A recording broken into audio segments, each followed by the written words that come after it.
Hello, and welcome back to my channel. So today for Eras Analyzed, we will be talking about Rihanna's Anti. I know some of you guys wanted me to cover a different Rihanna album, but the people have spoken, so it is Anti for this month. But of course, that doesn't mean that I won't be covering other Rihanna albums in the Eras Analyzed series in the future. And of course, before we start, my usual Eras Analyzed saying, if you will, these videos are a retrospective of the entire era and not just an album review. And you guys know that, so let's go ahead and get into Anti. So if you know anything about Rihanna and her music, you know earlier in her career she released albums at a breakneck pace. From 2005 to 2012, Rihanna put out an album every year, if you count the Good Girl Gone Bad reissue from 2008 and the Rated R Remix album released in 2012. But between Unapologetic and Anti, there's about a 4-year gap. During that time, Rihanna worked on other projects such as films, starring in Home alongside Jim Parsons and making a cameo in This Is the End. Rihanna started recording Anti in 2014, fresh off the end of her contract with Def Jam. She was now signed to Roc Nation, her mentor Jay-Z's label. After leaving Def Jam, Rihanna was able to retain the rights to her masters. Initially, Rihanna planned to take at least a year off after touring with Eminem, but she was in the studio by October of 2014, less than 2 months after the tour ended. The following month, Rihanna started posting on social media again, and it was evident a new album was coming. At the 2015 Grammys, Kanye confirmed he would serve as executive producer for Rihanna's album, at the time thought to be called R8. Kanye said he had some great collaborations in mind, such as Young Thug and, of course, Paul McCartney. In January of 2015, Rihanna, Kanye, and Paul collaborated on 4-5 a song which at first seemed to be meant to inaugurate Rihanna's next era. However, for reasons I'll explain later, it didn't make Anti's final cut. Rihanna told MTV she wanted the songs on her new album to be timeless. She felt some of her older songs had become dated over the years, and because of this, she didn't really want to perform them anymore.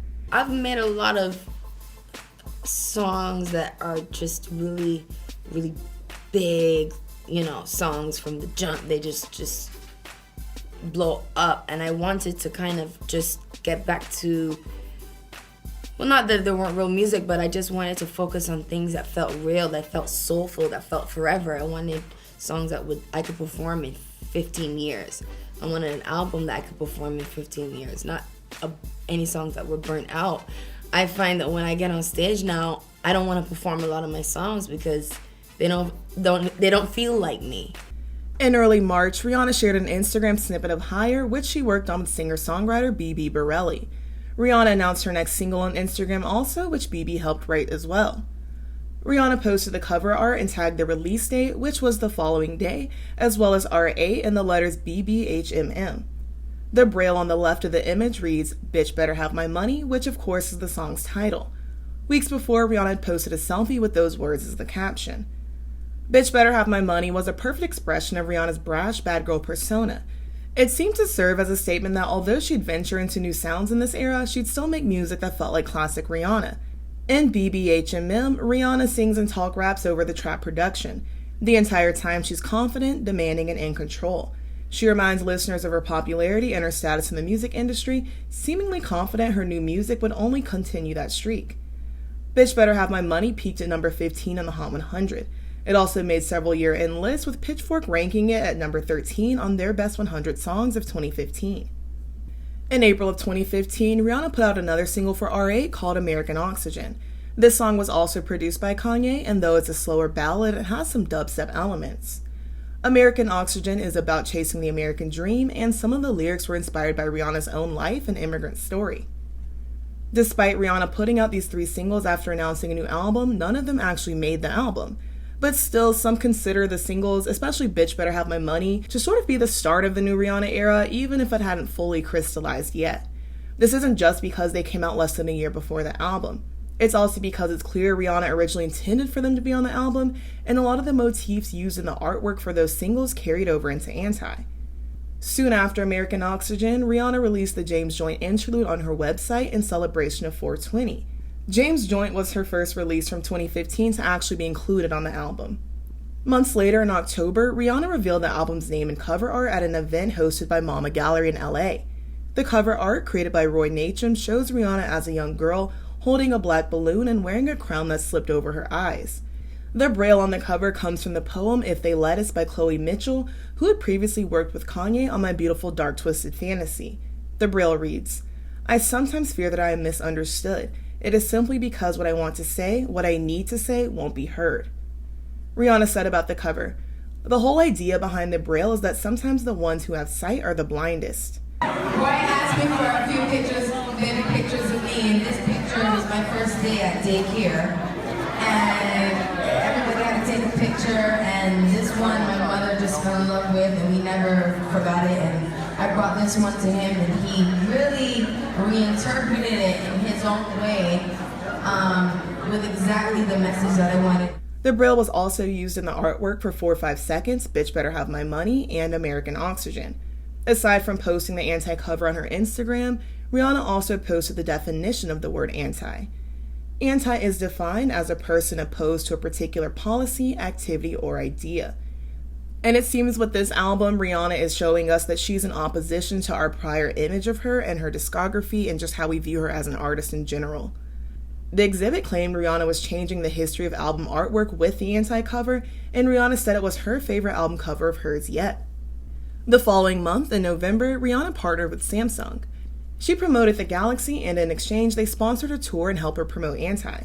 Rihanna and Samsung launched the Anti-Diary website to build anticipation for the album.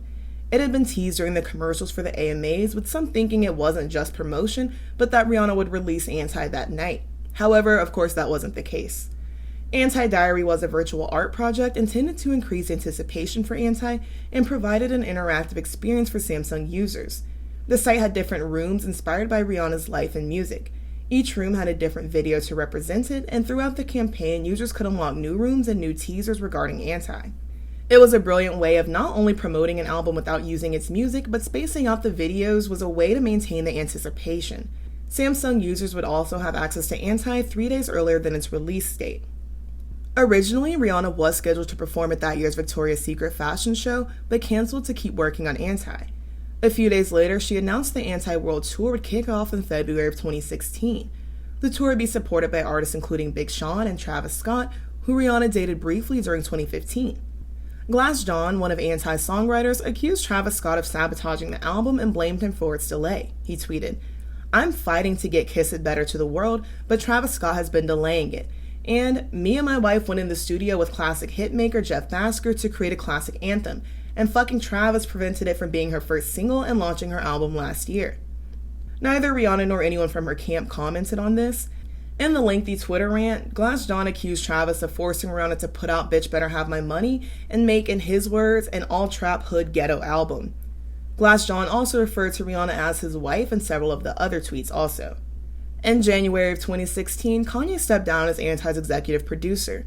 Because of his upcoming Yeezy season, he just didn't have the time to devote to the album. Rihanna confirmed this in a Twitter exchange with the fans, saying they were both working on their own projects at the moment. Anti's lead single, Work, was released on January 27, 2016. The song had dancehall, reggae, and R&B influences. Not only was Work a nod to Rihanna's Bajan roots, but also to the song's producers, 3 of whom, including Party Next Door, were Jamaican-Canadian. Rihanna's longtime friend and collaborator, Drake, featured on the track. When Work first came out, reception was mixed, but the song grew on people over time.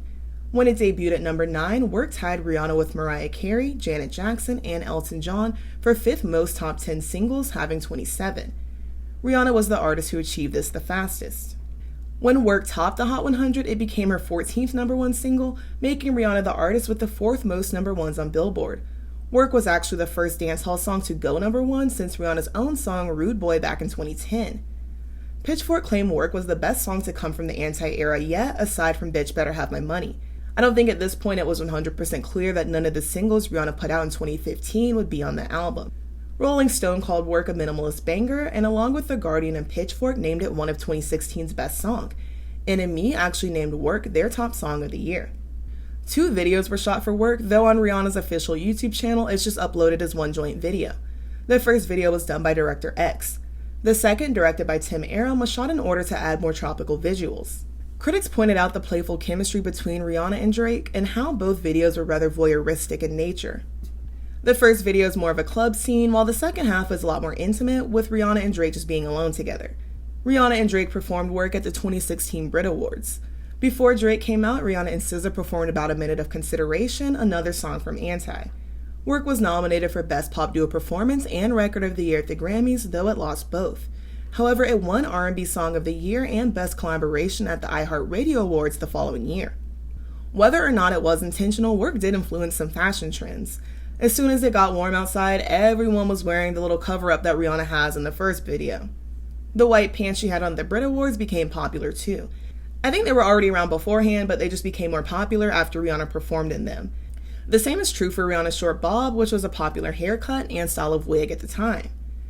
The same day work was released, Anti leaked online. The leak happened at about 7 p.m. when Tidal accidentally uploaded the entire album online. The album was quickly taken down, but it didn't matter because the internet already had their hands on it. In response to the leak, Rihanna tweeted a promo code that allowed up to 1 million fans to download Anti for free. The album was released for digital download afterward. A deluxe version of Anti was also available with 3 additional songs, Pose, Sex With Me, and Goodnight Gotham, which samples Florence and the Machine's Only For the Night. Anti debuted at number 27 despite its first week's sales of over 1.4 million downloads. Billboard didn't count the million downloads that came from Rihanna sharing the album on Twitter, as they don't recognize free downloads from promotions. However, by its second week, Anti topped the charts. Anti is primarily an alternative R&B album with some dancehall and some pop. Several of the songs feel like individual capsules that contain Rihanna's thoughts and feelings in a 3-minute period before moving on to the next. Though there are some relatively upbeat songs on Anti, it's clear this wasn't an album made specifically to take over radio. A lot of the songs are moody or more experimental and deviate from the EDM pop of the earlier half of the decade. Anti opens with Consideration, which makes perfect sense considering Rihanna was open about wanting to take a different direction with her music. The theme of the song perfectly fits the braille on Anti's cover. As the title suggests, Rihanna reflects on her career and expresses wanting to be taken more seriously as an artist. In EP-era SZA sings the chorus, joining Rihanna in the conclusion that they need to determine their careers on their own terms. It's an interesting pairing for this topic, as at the time Rihanna had been in the game for over a decade and SZA just a few years, and she hadn't yet released her first album. Rihanna said about Consideration, "I just felt really connected to that recording. I felt like if any recording could represent this album, whether sonically or whether it's the sound of my voice, whether it's the attitude, whether it's lyrically, the beat, everything is so demanding and it grabs your attention right away. And I felt like that was important, especially after such a long time between albums." Needed Me is also a more somber and reflective song with some light electronic and some dubstep influences. Several critics claim Needed Me was the best song on Anti, and it has since become a heartbreak anthem. DJ Mustard was praised for the punching yet mellow synth-heavy production on the song. Like James' Joint, the video, which was shot by Harmony Korine, was released in celebration of 420. Needed Me peaked at number 7 on the Hot 100 and earned Rihanna a Grammy nomination for Best R&B Performance. I'm not sure if this is confirmed or an Easter egg or whatever, but in the pre-chorus, Rihanna says, "Didn't they tell you that I was a savage?" And as we all know, in 2018, she of course released her lingerie line, Savage X Fenty. Since Needed Me earned Rihanna her 28th top 10 single, it tied her with Stevie Wonder with the 4th most in Billboard history. It also replaced We Found Love as her longest charting hit on Billboard. Kiss It Better hit radios at the same time as Needed Me, so despite Glassjohn's concerns, the song made the album, and thankfully so. He wrote it alongside Teddy Sinclair, formerly known as Natalia Kills, Rihanna, and Jeff Basker. Kiss It Better does in fact have a classic sound due to its synth rock influences and Rihanna's echoing and sensual vocals. Kiss It Better's production sounds romantic, yet Rihanna sings about a tumultuous relationship, one that has love, yes, but isn't necessarily healthy. Kiss It Better didn't perform nearly as well on the charts as Needed Me, but it did receive a Grammy nomination for Best R&B Song. Anti's final single, Love on the Brain, was a soulful doo-wop track that showcases Rihanna's raspy vocals. Like Kiss It Better, it has a classic vintage sound to it, again likely influenced by Rihanna's desire to make more timeless music. The inspiration for Love on the Brain came from Prince and Al Green, and it was the first song commissioned for Anti. Julianne Shepard of Billboard called it a doo-wop powerhouse sung in a Prince-adjacent falsetto, and is proof that Rihanna's been working with some primo vocal coaches. Billboard called Love on the Brain one of pop's most influential singles at the time. Rihanna's performance at the 2016 Billboard Awards, which was considered one of her best vocal performances to date, helped the song enter the charts. Though it fell off soon after, the song being featured in Grey's Anatomy and Rihanna performing it again at the VMAs renewed interest. Love on the Brain eventually re-entered the charts, and from there it eventually broke the top 10. Billboard credits Love on the Brain's popularity with shifting people's musical tastes away from the EDM heavy songs of the earlier 2010s.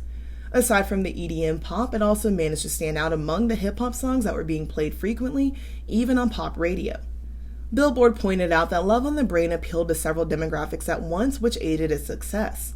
They also noted thematic links to Unapologetic and Rated R, which made it feel familiar to Rihanna fans. Love on the Brain peaked at number 5 on the Hot 100, making it Anti's third top 10 single. It also became Rihanna's 22nd top 5 single, tying her with Elvis for 5th most. Anti includes a full version of Higher, which also showcases Rihanna's raspy vocals. I always kind of like to think of Higher and Love on the Brain as sort of sister songs, and I'm sure we're at least somewhat meant to since they're back-to-back on the track listing. Songs like Desperado and Woo are dark and edgy and are also reminiscent of some of Rihanna's earlier music, but in a more mature and contemporary way. Woo almost sounds like a continuation of Rated R or like a 2016 version of a Rated R song. Travis Scott features on it and is one of its producers. The Weeknd is one of the writers for Woo, and his demo of the song actually leaked online in 2018. Throughout Woo, Rihanna's vocals shift from desperate to teasing to alluring, and she promises the subject that no other woman will measure up to her. Desperado is equally as dramatic and evokes the feeling of a futuristic Western film. Not only is Desperado about running away in the physical sense, but emotionally as well. Anti also includes a cover of one-man band Tame Impala's New Person, Same Old Mistakes. However, Rihanna's version is just titled Same Old Mistakes, and she kept the same production as the original song, and her vocals are layered in such a way that they continuously echo, making them sound almost hypnotic. Frontman Kevin Parker said he loved Rihanna's cover and had always envisioned an R&B artist singing the song. Kevin Parker's vocals can actually be heard in parts of Rihanna's cover. Anti was met with several positive reviews, with many praising Rihanna for fully leaning into alternative R&B. The album was called Otherworldly, and Time noted that Rihanna fully delivered on her first album after her hiatus. In her years-long absence from music, anticipation built for the album that had never existed for earlier Rihanna projects, simply because they came out almost yearly. And typically, the longer fans wait for an album, the better they expect it to be. Time also pointed out that several of Rihanna's prior albums just sounded like a collection of surefire radio hits that were selected for her. But in Anti, Rihanna crafts a voice for herself, and even the songs that weren't sound as if they were made for her. Anti reconciles a lot of the doubt Rihanna expresses over her legacy within the album. Other publications claimed Anti was the album that turned Rihanna from a pop star into a pop legend. The Guardian was a bit more cynical in their review, claiming that despite Anti being a brave release for Rihanna, the confusing medley of sounds came off more than anything as an attempt to steer away from radio pop. On the contrary, a fan on Pophead stated the variety of the songs on Anti was precisely why the album performed so well. Rihanna was able to blend a lot of musical styles, which obviously appeals to many people. It also felt as if Rihanna was showing off different sides of her musical ability that had been showcased, but not fully realized in previous albums. Conceptually, Anti also felt like a more fully realized project than some of Rihanna's prior albums. Another Redditor claimed Anti was the album that took Rihanna from a pop star to an artist. The only downside to that is wondering what could have been had she released more projects after Anti. About a month after the album's release, Rihanna embarked on the Anti-World Tour. Writer John Caramansia said it was the most confident and present Rihanna had ever looked on stage. Critics noted that what the tour lacked in its sparing set design, Rihanna more than made up for in stage presence, and her bad girl attitude was exactly what one would expect from a Rihanna concert. Vibe magazine said the tour felt more like a randomly epic road trip than a well-planned journey, and that's not a bad thing. Sometimes it's the unexpected things in life that make for the best stories. Drake joined Rihanna for a few performances of work, including a Miami show and one of the Toronto shows. The Anti-World Tour grossed $110 million worldwide across 75 shows. At the 2016 VMAs, Rihanna was honored with the Video Vanguard Award. The award, formerly named the Michael Jackson Video Vanguard Award, is an annual Lifetime Achievement Award given at the VMAs. Winners include Britney Spears, Janet Jackson, Hype Williams, Kanye West, and Nicki Minaj. Rihanna opened the ceremony in an all-pink ensemble and performed a medley of her upbeat hits, including Where Have You Been, Only Girl in the World, and Please Don't Stop the Music. In her second performance, she opted for another casually glam ensemble and performed a medley of her dancehall songs Rude Boy, What's My Name, and Work. Her third performance included an electric rendition of Pour It Up, Needed Me, and Bitch Better Have My Money. And in her final performance, Rihanna wore an elegant yet edgy coat gown and was assisted by an orchestra. She performed Stay, Diamonds, and Love on the Brain in what was called her strongest vocal performance of the night. After this performance, Drake presented Rihanna with her award. He delivered a speech on her career and their working relationship, claiming he'd been in love with her since he was 22. In an awkward move, he appeared to try and kiss Rihanna, which Rihanna didn't appear to have expected. The moment went viral on the internet, and Rihanna has since said that it made her uncomfortable. However, just a few days later, Rihanna made a surprise appearance at the Miami stop of Drake's tour, and the pair shared a kiss then. For years, dating rumors surrounded Drake and Rihanna, and several outlets reported the frequent collaborators had an on-again, off-again relationship from 2009 to 2016. In a 2018 interview, Rihanna revealed she and Drake were no longer friends. She said they weren't enemies, but no longer had a friendship. Despite its 6 nominations, Anti didn't win any Grammys. This was considered one of the night's biggest snubs, with many who covered the event claiming Rihanna should have been awarded for her most cohesive, fearless project to date. Anti, of course, has been remembered over the years as somewhat as Rihanna's unexpected farewell from music. No one would have expected that over 7 years later, Anti remains her most recent full-length project.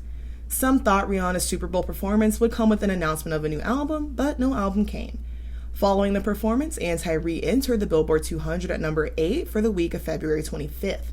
The album has since become the first by a black female artist to spend 300 weeks on the Billboard 200. In some ways, Anti feels almost like a neat bow tied around Rihanna's discography. She achieved her goal of creating timeless songs and showed that it wasn't only well-selected top 40 hits that made her such a force in music for the last decade. She absolutely utilized them, of course, but Anti proved once again Rihanna's essence was just as potent in songs that weren't manufactured pop. Once again, Rihanna was no stranger to reinvention, and Anti was credited with aiding the renewed interest in R&B in the latter half of the 2010s. Rihanna has released music since Anti, with her most recent release being Lift Me Up, which she performed at the 2023 Grammys. But it still stands to be seen whether she'll put out another album.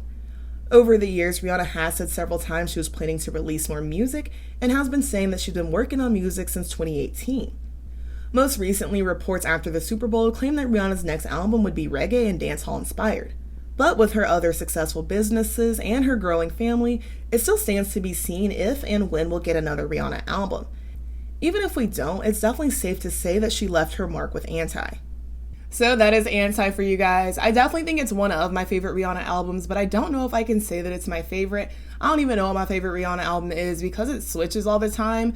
It's usually loud, so I feel like I'll just say it's loud. But Anti is a really fun one because I do honestly think that Rihanna did achieve her goal of making timeless songs. It sounds like they could have been created at any time. They don't feel old, they don't feel dated. They still feel current and, dare I say, a little bit experimental even for songs that are almost 7 years old at this point. That's crazy to think about almost. But I love the album. It's edgy, it's fun, it's cinematic. It's Rihanna, obviously. And, if she decides not to give us another album, I don't think I'll be too upset. I'm not, running after Rihanna for new music at this point. But if she does decide to grace us with another album, I will happily listen to that as well. So, of course, make sure you let me know your thoughts on Anti down below, which songs you like, maybe which songs you don't like as much. And I don't know. Let me know whatever else you want me to know. I just drew a blank right there. Let me know whatever you want me to know about Anti. How about that? As always, thank you all so very much for watching. Be sure to like, comment, and subscribe so that you can stick around for more. Also, make sure to follow me on Twitter if you'd like to keep up with me there. And if you'd like to become a channel member, the link is in the video's description. As always, thank you all so very much for watching, and I will see you so soon. Love you much. Bye-bye.